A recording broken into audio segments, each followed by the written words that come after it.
मुझे लग रहा था कि मैं शायद नहीं जा पाऊंगा मतलब आप पर पूरे छः सेमेस्टर। महीने में जी, सिर्फ 200 यूरो पे कर 200 रहे हैं। यूरो इतना सस्ता पाकिस्तान में भी पढ़ाई नहीं है। Das ist Berlin, wenn man sich schön macht, auch wenn's hässlich ist. Berlin, Berlin, Berlin. Und wenn Stefan plötzlich Steffi ist. Berlin, Berlin, Berlin. अस्सलामुअलैकुम एवरीवन। उम्मीद करता हूँ कि आप सब खैरियत से होंगे। और मेरा नाम है इमरान हुसैन। आज के इस वीडियो में हम बात करेंगे कि पाकिस्तान से जो है वो जर्मनी का स्टूडेंट वीज़ा कैसे अप्लाई किया जा सकता है। आजकल अवेयरनेस बहुत ज़्यादा बढ़ गई है जर्मनी के हवाले से। प्रीवियसली पहले सिर्फ लोग सोचते थे UK, Australia, America, English speaking countries. But जब से लोगों के अंदर ये अवेयरनेस पैदा हुई है कि जी जर्मनी से भी मास्टर्स किया जा सकता है बहुत सस्ते में, और आई वुड से कि फ्री में मास्टर्स किया जा सकता है, तो जर्मनी का जो ट्रैफिक है, स्टूडेंट्स का ट्रैफिक जर्मनी की तरफ बहुत ज़्यादा, आई वुड से यूरोप की तरफ बहुत ज़्यादा बढ़ गया है। आज हमारे साथ हैं अनस, जो रिसेंटली पाकिस्तान से आए हैं स्टूडेंट वीज़ा पे। तो हम इनसे डिस्कस करेंगे कि इन्होंने किस तरह से अप्लाई किया और क्या क्या मुश्किलात थी, क्या प्रोसेस है वीज़ा अप्लाई करने का। तो thank you so much Anas for giving us time. अच्छा, तो अनस सबसे पहले तो इनिशियल थॉट्स आपके जो थे, वो जो आपका जो जर्मनी आने का ड्रीम था, वो कैसे स्टार्ट हुआ? जब मैं पहले कराची में जॉब कर रहा था, मैंने अपना बैचलर्स कंप्लीट किया। बैचलर्स कंप्लीट करने के बाद मैं कराची में मैंने नौकरी की। तो उसके बाद फिर मैंने मास्टर्स का इरादा बनाया। मतलब फिर मैंने सुना कि जर्मनी एक बहुत अच्छा ऑप्शन है मास्टर्स के लिए। उनकी एजुकेशन भी अच्छी और फ्री एजुकेशन फ्री होती है कि एजुकेशन अगर सबसे आपको बड़ा सबसे बड़ा सबसे पॉइंट ही बड़ा यही है। पॉइंट ये है कि आप जर्मनी में एजुकेशन फ्री हासिल कर सकते हैं। हम्म। तो मैंने फिर यूनिवर्सिटीज़ देखी।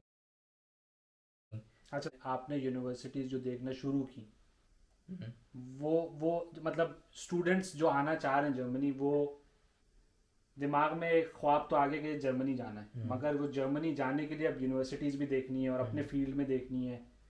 तो वो सारी चीज़ें कहाँ से? अच्छा, तो उसमें हमारे पास एक बहुत बहुत अच्छा प्लेटफॉर्म है जो कि है डार्ट। जो तो कि जर्मनी का जो अपना कि जर्मनी का लोकल अपना, उसमें सारी यूनिवर्सिटीज़ होती हैं। उसमें अगर आपको मास्टर्स करना है, पीएचडी करनी है या फिर बैचलर्स बैचलर्स भी करना है, करना है। वो आप उसमें देख सकते हैं। तो मैं बेसिकली डार्ट। डार्ट जो है, वहाँ जो जितनी भी जर्मन यूनिवर्सिटीज़ हैं वो हम्म, सारी वहाँ पे रजिस्टर्ड है, एनरोल्ड है, और वहाँ से आप हाँ। उनको ढूंढ सकते नहीं, सारी नहीं है डार्ट पे। डार्ट पे कुछ यूनिवर्सिटीज़ होती हैं हैं। और कुछ यूनिवर्सिटी डार्ट डार्ट पे नहीं होती।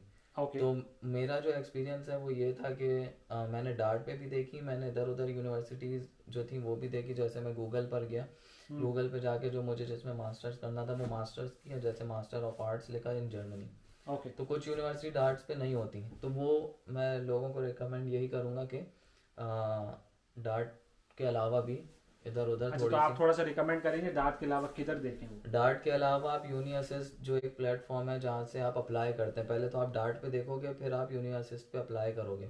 तो यूनी असिस्ट पे भी जाके वहाँ पे साइड में ऑप्शन होता है, तो वहाँ पे आप अपनी जो मास्टर्स करना है तो वहाँ पे भी आप देख लेना, क्योंकि बहुत सारी ऐसी यूनिवर्सिटीज़ हैं जो डार्ट पे नहीं होती, जो यूनी असिस्ट पे होती है। जैसे मेरी अपनी जिस यूनिवर्सिटी में मैं पढ़ रहा हूँ वो डार्ट पे नहीं थी, वो यूनी असिस्ट पे थी। तो यूनिवर्सिटी देख बेसिकली आई लेना। वुड से कि आपका जो स्टार्टिंग पॉइंट था, अगेन वो डार्ट ही था। डार्ट था। डार्ट से आपको यूनिवर्सिस्ट की वो जो एक बिल्कुल। अवेयरनेस है वो आई कि अच्छा, यूनिवर्सिस्ट भी कोई चीज़ है। बिल्कुल। और फिर यूनिवर्सिस्ट पे गए तो आपके पास और ऑप्शंस यूनिवर्सिटीज़ के आ गए। बिल्कुल ऐसे ही। मगर यूजुअली जितना मैंने सुना है हम्म। कि आप डार्ट पे जाते हैं और डार्ट पे आपको प्राइवेट हो या पब्लिक यूनिवर्सिटी हो, आपको अवेलेबल बिल्कुल होती है। बिल्कुल। और डार्ट पे ही आपको किस तरह अप्लाई करना है, क्या हम्म, उनकी रिक्वायरमेंट्स हैं, वो हम्म, सारी चीज़ें उनके पास एक्सप्लेन हुई भी होती बिल्कुल। डार्ट पे बहुत अच्छी चीज़ ये है कि जब आप डार्ट पे जाते हैं ना तो वहाँ पे कैटेगरीज बनी हुई होती हैं, हैं। जिसपे फीस की एक कैटेगरी होती है, एक रिक्वायरमेंट्स की कैटेगरी होती है, तो सब कुछ वाजे होता ओके, है। वो उनके अलग अलग सेक्शंस हैं कि एक कोर्स के लिए बिल्कुल बिल्कुल। फीस का क्या उनका पूरा लेआउट है, फिर उनका बिल्कुल ऐसे ही है। रिक्वायरमेंट्स क्या है, तो डॉक्यूमेंटेशन क्या वो चाहिए। बहुत आसान हो जाता है देखने हम्म। के लिए कि और डार्ट, मुझे एक बात बता दिएगा, डार्ट सिर्फ जर्मन लैंग्वेज में है या इंग्लिश में भी है? डार्ट इंग्लिश में, अंग्रेजी में सारा।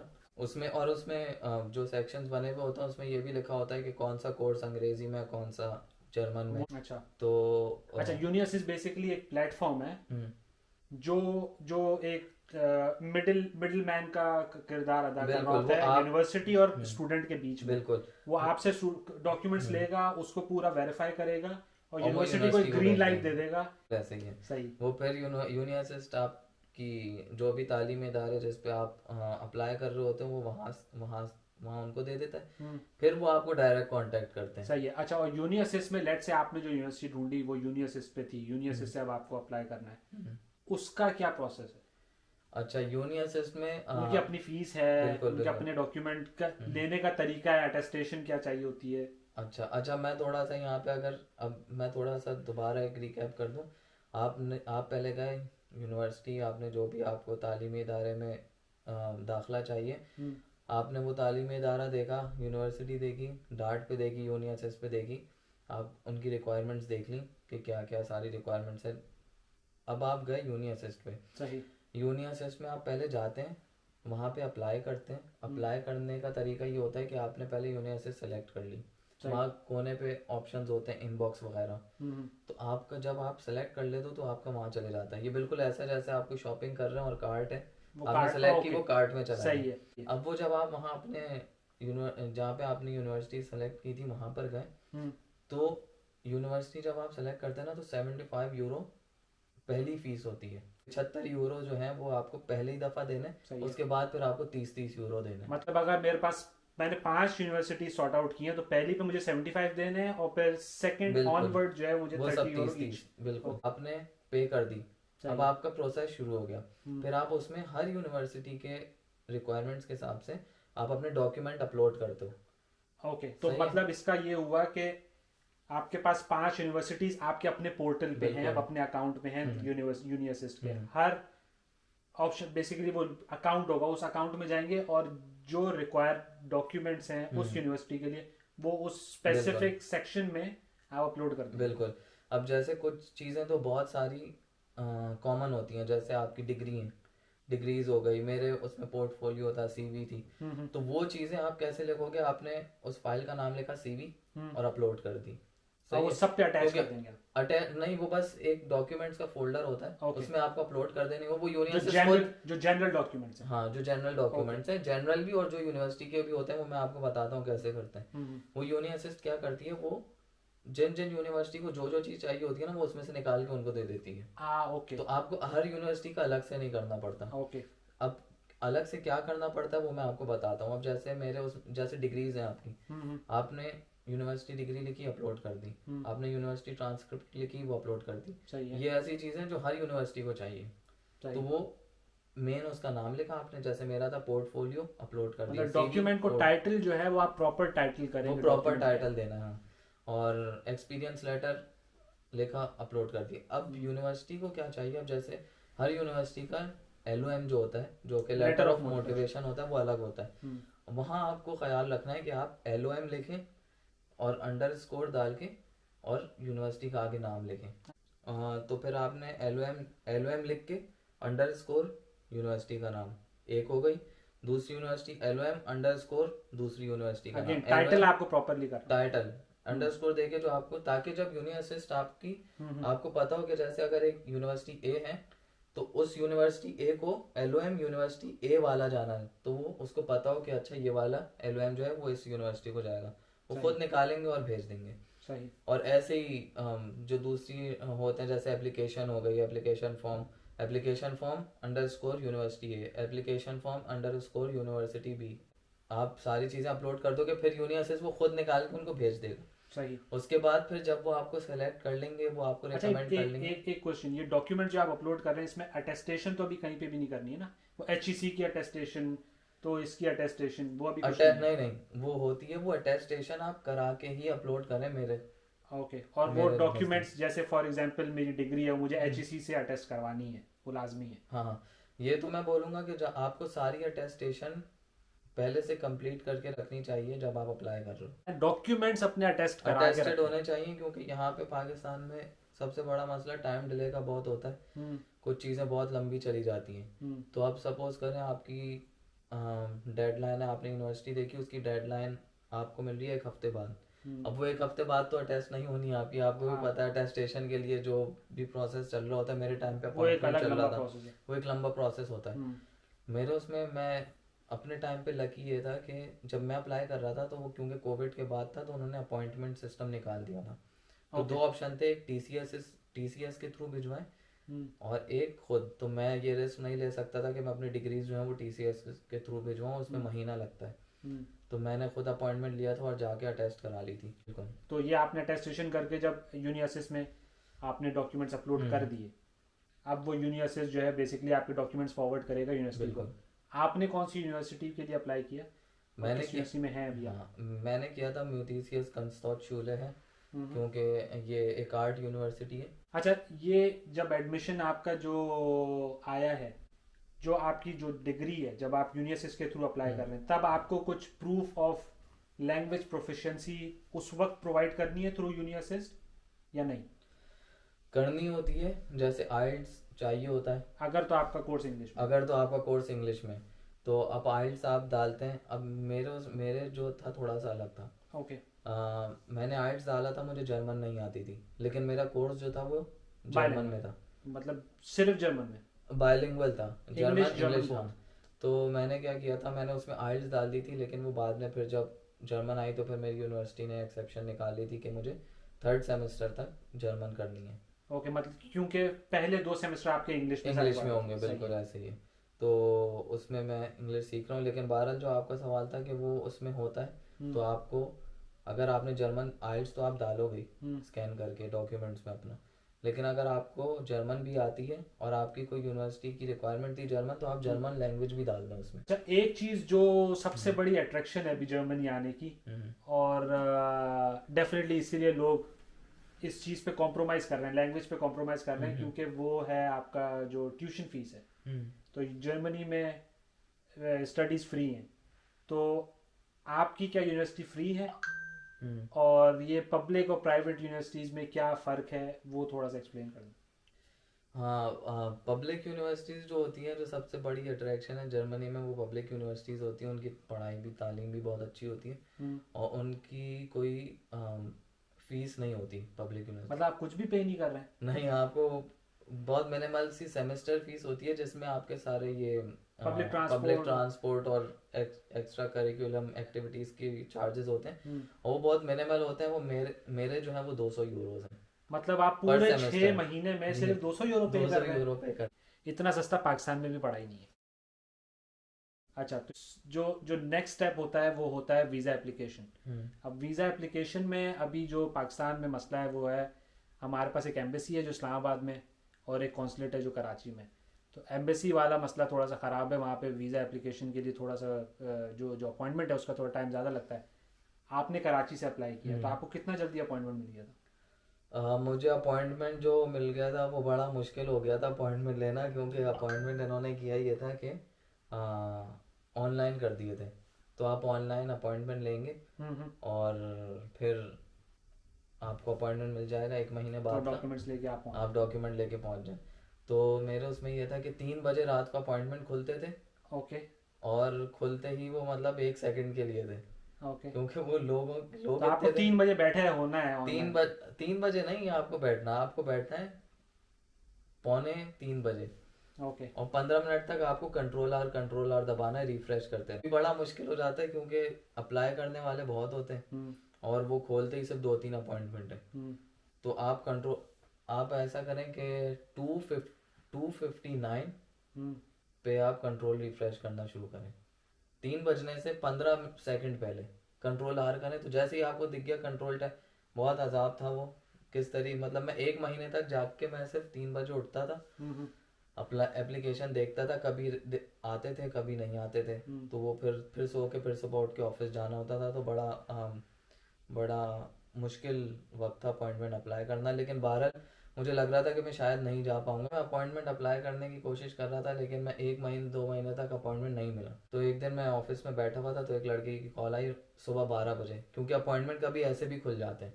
तो आप जरूरी नहीं है कि 3 बजे तो खुलते हैं, लेकिन आप पूरा दिन भी रिफ्रेश कर देखते हैं। बेसिकली इंटेंसिवली जो है वो उसको देखें, अपॉइंटमेंट्स के लिए जो है वो सर्च करें। तो मैं तो ऐसा था कि मैंने अपने मोबाइल पे लिंक कॉपी कर लिया था नोट्स पे। मैं हर 5 मिनट बाद खोल के मैं पागल हुआ था, हर 5 मिनट बाद खोल के चेक करता रहता था। तो वो एक बहुत अजीब सा था। तो लेकिन 12 सुबह के 12 बज रहे थे तो मुझे एक लड़के की कॉल आई कि यार जल्दी से अपॉइंटमेंट आए, मैं अप्लाई कर दो। अच्छा, अनस, आपका वीज़ा अपॉइंटमेंट मिलने के बाद क्या क्या रिक्वायरमेंट्स होती हैं कि जो आपको जो है फुलफिल करनी होती हैं वीज़ा अपॉइंटमेंट पे अपेयर होने से पहले? अब आपके पास ऑफर लेटर आ गया यूनिवर्सिटी का, ओके। अब आपको करना है स्टूडेंट वीज़ा के लिए अप्लाई। हम्म। तो इन दो चीज़ों के बीच में, ऑफर लेटर और स्टूडेंट वीज़ा एप्लीकेशन के बीच में आपको एक चीज़ करनी होती है, वो ये करनी होती है, जब आपके पास एक्सेप्टेंस लेटर आ गई यूनिवर्सिटी की, अब आपको हेल्थ इंश्योरेंस करानी है। एक्सेप्टेंस लेटर, ऑफर लेटर एक ही चीज़? हाँ बिल्कुल। अब आपको करानी है अपनी हेल्थ इंश्योरेंस, जिसमें हेल्थ इंश्योरेंस और ट्रैवल इंश्योरेंस आता है। ओके। आपको कराना है ब्लॉक अमाउंट, ब्लॉक अकाउंट जमा कराना है, जो कि मेरे टाइम पे 11,208 था, वो आपको वापस मिल जाता है। सही है, तो वो उस पर भी बात कर। हाँ, तो ब्लॉक अमाउंट आप जमा कराएंगे 11,208 यूरोस। मेरे टाइम पे अब पता नहीं बढ़ गया हो या नहीं बढ़ा होगा, मेरे टाइम पे रिसेंटली ही बढ़ा था। तो ये चीज़ें और आइल्स, ये 3 चीज़ें जो हैं ये ज़रूरी हैं, ये ज़रूरी होती हैं स्टूडेंट वीज़ा की Apply। एप्लीकेशन और स्टूडेंट वीज़ा प्रोसेस करने के लिए। सही है। यहाँ पे एक चीज़ जो है वो है आइल्स, जो कि बड़ा कंट्रोवर्शियल रहता है कि मैं आइल्स करूँ या नहीं करूँ। आइल्स अगर आप नहीं करते और आइल्स के बगैर आपको यूनिवर्सिटी में एडमिशन मिल भी जाता है, लेकिन जो एम्बेसी है उसकी रिक्वायरमेंट्स आइल्स है। ओके। तो वो आपसे आइल्स ज़रूर मांगेगी, भले यूनिवर्सिटी भले के लिए आपको यूनिवर्सिटी- चाहिए नहीं बिल्कुल। चाहिए, एम्बेसी आपसे मांग सकती है। तो एम्बेसी बेहतर आपसे यही मांगती है है, कि आइल्स कर लो यार। आप कल करके रखें, क्योंकि जहाँ आपने इतना टाइम इन्वेस्ट किया, जहाँ पे इतनी सारी चीज़ें की, वहाँ आइल्स दे के बंदा रख ले, अपने आप को सिक्योर अपने आप को सिक्योर रखे। तो आइल्स कर लें। मुझे पता है लोगों को थोड़ा सा वो घबराहट हो रही होती है कि आइल्स कैसे देंगे, लेकिन घबराहट की कोई बात नहीं आइल्स की होती है। मिनिमम कोई वो है कि एम्बेसी के लिए, मैं यूनिवर्सिटी की बात नहीं कर रहा हूँ, एम्बेसी के लिए कि 6 पे भी मिल जाएगा, 5.5 पे भी मिल जाएगा। मेरे ख्याल से 6 मिनिमम है आइल्स की, लेकिन लोग देख लें मेरी 6.5। तो मतलब अगर आपको ऑफर लेटर मिल गया है, मतलब यूनिवर्सिटी की रिक्वायरमेंट पूरी हो गई है और फिर भी आपको सिर्फ एम्बेसी के लिए अगर आइल्स देना है, तो 6 भी अगर आप ले आते हैं तो इट्स एक्सेप्टेबल। और आइल्स मैं आपको जब आप अटेस्टेशन करा रहे हो शुरू में, तभी आइल्स दे के रखें, ताकि आपके पास सब कुछ रिजल्ट हो। तो बहरहाल ये चीज़ें आपके पास होंगी। फिर आपकी डिग्रीज होती हैं, वो अटेस्टेड होनी चाहिए। वो फिर आप ले जाके आप एम्बेसी में सबमिट कराते हो। आपने अपॉइंटमेंट ले लिया, अपॉइंटमेंट जिस दिन आपका होता है उस दिन आप जाके ये सारी चीज़ें सबमिट कराते हो। उसके बाद फिर वो 1 महीने 2 महीने बाद आपका वीज़ा आ जाता है। अच्छा, वैसे मिनिमम 2 आइल्स हफ्ते होते हैं। आइल्स की आपने बात की, पहले हम वो जो 3 चीज़ें आपने हाईलाइट करी, एक आइल्स आपको अगर यूनिवर्सिटी के लिए नहीं चाहिए तो एम्बेसी के लिए तो चाहिए चाहिए। दूसरी चीज़ हो गई आपका ब्लॉक अकाउंट। ब्लॉक अकाउंट के बारे में, ब्लॉक अकाउंट आपने कैसे खुलवाया ये अकाउंट, उसमें पैसे कैसे ट्रांसफर किए? बिल्कुल। अच्छा, ब्लॉक अकाउंट जो होते हैं वो 2 इदारे अपने पास रखते हैं। एक इदारा होता है फिनटीबा और एक इदारा है कुरैकल पे मैंने कराया था। और उसमें होता ही है कि आप अपना अकाउंट खोलते हैं, आप उनको ईमेल करते हैं, चीज़ें प्रोवाइड करते हैं, वो आपका अकाउंट खोल देते हैं। अकाउंट खोलने के बाद आप अपने जो पैसे होते हैं वो यहाँ से उनको भेज सकते हो। मेरे केस में ये था कि ये अकाउंट, अच्छा, तो आप कोरैकल के वेबसाइट पे जाएंगे, वहां पे आप अपने आप को रजिस्टर करेंगे। बिल्कुल। और रजिस्टर करेंगे, जब रजिस्टर कर लेंगे तो ऑटोमेटिकली वो आपका अकाउंट खोल बैंक अकाउंट खोलेंगे जर्मनी में। बिल्कुल सही है। और फिर उस अकाउंट में आपको अपने पैसे ट्रांसफर करने होते हैं। अब आप वो कराची से कभी कर सकते हो, किसी को बोल के भी भिजवा सकते हो। आपको अपने पैसे वहां भिजवाने हैं। एट दी एंड आपका जो जर्मन अकाउंट है वो आपको एक बेसिकली वो IBAN प्रोवाइड कर देंगे, आपका जर्मन अकाउंट नंबर प्रोवाइड कर देंगे। उसमें वो ब्लॉक अमाउंट जो है वो आपको डालनी है। और वो कैसे डालनी है, वो बेसिकली या तो आप यहाँ पे भी जर्मनी अगर आपको जानने वाला है आप उनको बोल सकते हैं वो ट्रांसफर कर दें, या फिर आप पाकिस्तान से भेजें। अच्छा, पाकिस्तान से आपने किस तरह से भेजे पैसे? मैंने पाकिस्तान से नहीं भेजे, मेरे एक जानने वाले वो जर्मनी में थे। तो उन्होंने वहाँ जर्मनी से वहीं से वहाँ ट्रांसफर कर दिए और फिर मैंने उनको यहाँ से पैसे भिजवा दिए, क्योंकि पाकिस्तान में बड़ा मसला हो रहा था पैसे भिजवाने का, टैक्स वैक्स दिखाओ, और दूसरा ये कि टाइम टेकिंग बहुत था। वो बोल रहे थे कि अगर आप, तो पहले तो वहाँ पे इश्यूज बहुत है पाकिस्तान से पैसे भिजवाने से। वो ये कि आप अगर, मैं चाह रहा था कि वो बैंक एक अकाउंट होता है जिसमें आप इंटरनेशनल ट्रांजैक्शन Okay. कर सकते हैं, या- एफटीटी जिसको बोलते हैं। ओके, यहाँ पे फॉरेन करेंसी अकाउंट जो कि यूरो में हो, मतलब यूरो अकाउंट आपको खुलवाना है एक बैंक में, हम्म, और आपको अपना जो पाकिस्तानी रुपीस है वो पहले आप कन्वर्ट खुद ही करा लें यूरो में, और वो यूरो आप डिपॉजिट कराएं अपने यूरो अकाउंट में, तो फिर इजीली जो है वो आपके यूरोज जो है वो आप ट्रांसफर कर सकते हैं इन अ यूरोपियन कंट्री। बिल्कुल। तो एफटीटी अकाउंट खुलवाने में टाइम बहुत लग रहा था, ओके, लेकिन बहुत सारे ऑप्शन है, वाइज एप्लीकेशन भी आ गई है, तो जिसको जो मुनासिब लगे वो उस हिसाब से। तो ये पैसे जब आपने डिपॉजिट करा दिए कोरैकल के बैंक अकाउंट में जो कि आपका बैंक, बिल्कुल। अब वो कुरैकल जब आपके पास वो पूरे पैसे जमा करा देते हैं तो कुरैकल आपको एक लेटर भेजता है जिसमें लिखा होता है Confirmation letter. कंफर्मेशन लेटर, कि जिसमें लिखा होता है कि आपके पूरी अमाउंट जमा हो गई है। ओके, ये लेटर ज़रूरी होता है student visa embassy appointment. Embassy के लिए ये देने लेटर बेसिकली आपको एम्बेसी में जमा करा। बिल्कुल। ये एम्बेसी आप जमा कराएंगे तो दो तीन चीज़ें मैंने बताई थी, IELTS, okay, university account. Confirmation letter और ब्लॉक अमाउंट, और सॉरी चौथी हेल्थ इंश्योरेंस। ये चार चीज़ें। तो कुरैकल वाली आपकी ब्लॉक अमाउंट की हो गई। ओके, अब कुरैकल से ही जब आप अकाउंट खुलवाते हो तो वही आपको हेल्थ इंश्योरेंस और ट्रैवल इंश्योरेंस भी दे देते हैं, ठीक है का। सही है। तो ये और इसका दूसरी कोई भी होगी। एक्स्ट्रा, अच्छा पहले तो ये जो आप जो अकाउंट खुलवाते हैं उसके कोई चार्जेस हैं?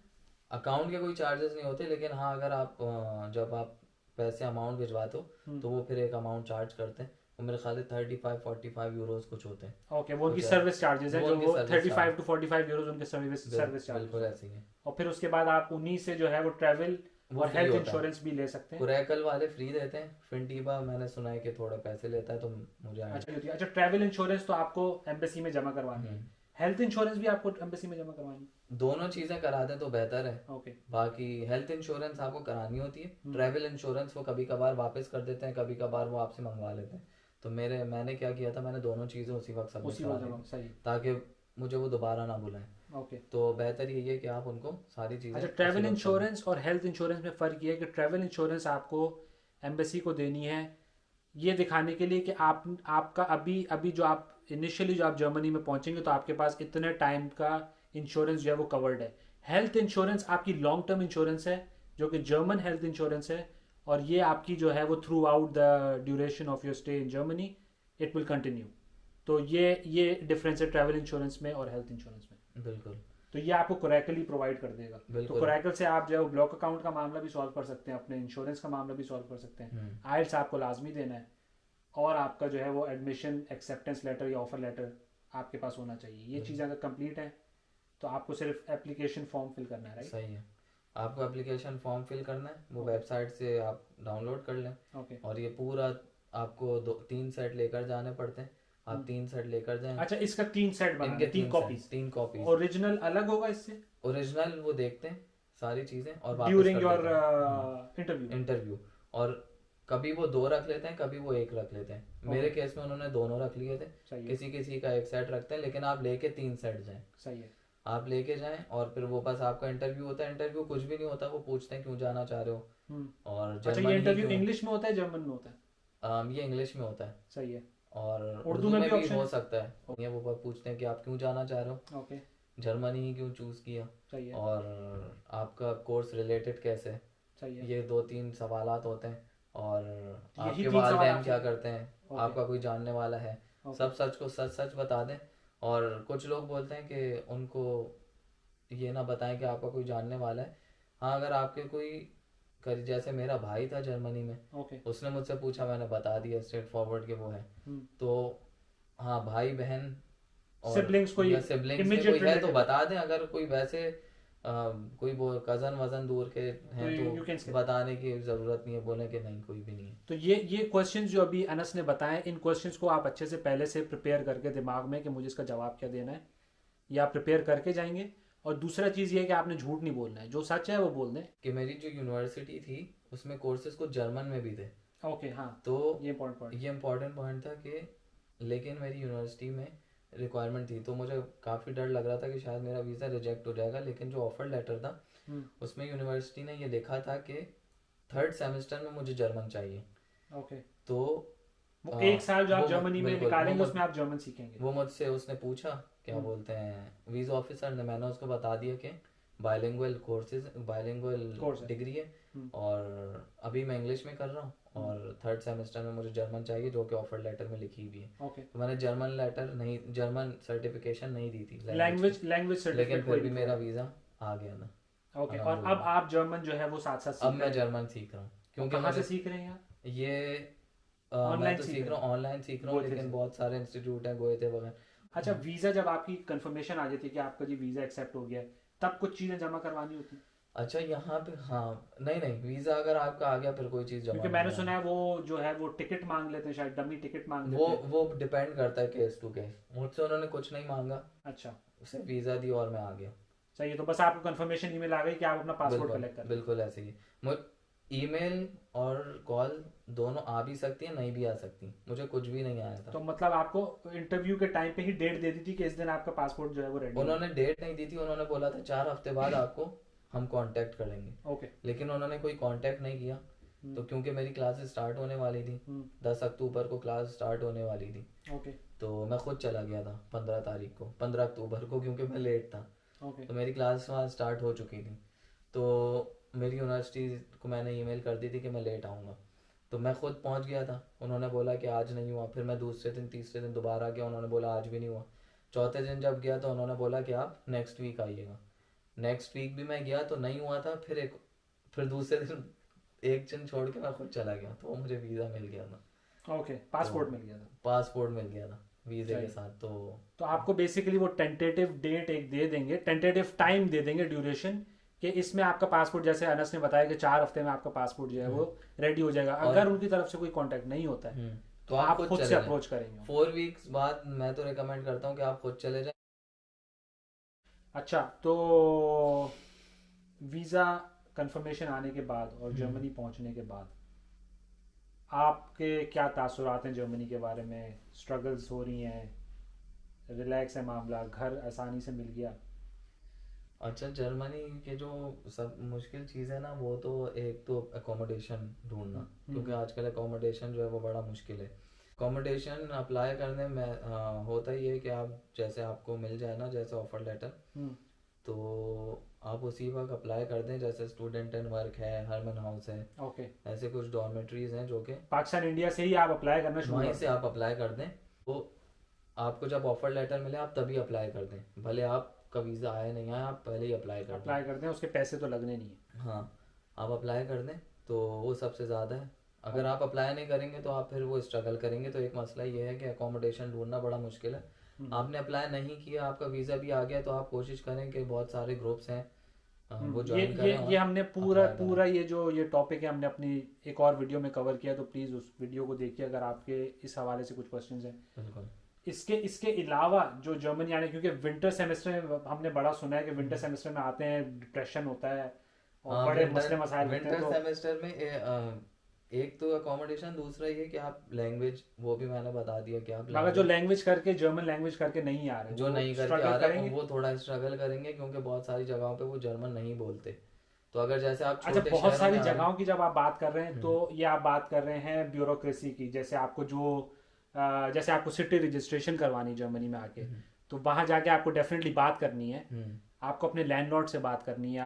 अब भले आपको जर्मन नहीं आती है और आप लेट से अगर आप सिटी रजिस्ट्रेशन के लिए, अनमेल्डुम के लिए जा रहे हैं, 1-2 सेंटेंस जर्मन के सीख के चले जाएं, जाके उनके सामने वो 2 सेंटेंसेस बोलें, और उसके बाद तीसरा सेंटेंस आपको होना चाहिए कि जी मुझे जर्मन नहीं आती है बहुत अच्छी, क्या हम इंग्लिश में बात कर सकते हैं? इट विल वर्क जी। बिल्कुल। दूसरा, अब हम जब विंटर में आते हैं ना, तो विंटर सेमेस्टर जो है वो थोड़ा सा मुश्किल होता है। वो इसलिए क्योंकि यहाँ पे जो विंटर है वो बड़े डिप्रेसिंग होते हैं। 8 बजे बिल्कुल सन्नाटा होता है। सन्नाटा होता है। खैर कराची में तो 3 बजे भी सन्नाटा नहीं होता, लेकिन दुकानें बंद हो जाती हैं। 3-4 बजे दुकानें बंद हो जाती हैं, तो वो चीज़ यहाँ 7-8 बजे हो जाती है। तो और दूसरा ये कि आप जब आते हो तो हमें लगता है कि वो थोड़ा सा हम एडजस्ट कर लेंगे, लेकिन थोड़ा मुश्किल होता है अकेले गुजारना। आपको साइकोलॉजिकली अपने आप को जो है बहुत ज़्यादा टफ रखना पड़ता है और बहुत पॉजिटिव रहना पड़ता है। लोगों को यहाँ पे होम सिकनेस हो जाती है। लोग, मैंने तो बहुत सारे ग्रुप पे ऐसे देखे हैं जो 2 महीने में रैप अप करके वापस चले जाते हैं। बिल्कुल। तो थोड़ा इसे सोशलाइजिंग करें, जैसे आपको बिजी भी रखें। जैसे आप कोई जिम ज्वाइन कर लिया, कोई स्पोर्ट्स एक्टिविटी में चले गए, वो बहुत हेल्प करेगी आपको। बिल्कुल। और वैसे घर से यहाँ आने के बाद स्पेशली विंटर सेमेस्टर में घर से बाहर निकलने का कोई रीज़न ढूंढें। घर में बैठने से होम सिकनेस, डिप्रेशन, ये बहुत ज़्यादा केसेस हैं बहुत जर्मनी ज़्यादा में केस। जो फॉरेन स्टूडेंट्स आते हैं। लेकिन ये डरने की बात नहीं है, आए एक्सपीरियंस करें और उसको। ये स्ट्रगल्स के बाद ही बेसिकली आपको वैल्यू होगी कि जी जो मैं हासिल करने आया हूँ वो वर्थ है। वो बढ़ता है। तो thank you so much Anas for giving us time. मैं उम्मीद करता हूँ कि आप लोगों को अपने क्वेश्चंस के आंसर मिले होंगे इस वीडियो के थ्रू। अगर आप लोगों के पास कोई भी क्वेश्चन है रिलेटेड टू वीज़ा एप्लीकेशन तो आप कमेंट्स में जो है वो क्वेश्चंस लिख सकते हैं और मैं कोशिश करूँगा कि मैं खुद जवाब दे खुद दे सकता हूँ तो मैं खुद जवाब दूंगा, अदरवाइज़ मैं अनस से भी कंसल्ट करके आपको जवाब दे सकता हूँ। आखिर में प्लीज़ चैनल को सब्सक्राइब करें और वीडियो को लाइक करें। तो अब तक के लिए अल्लाह हाफिज़।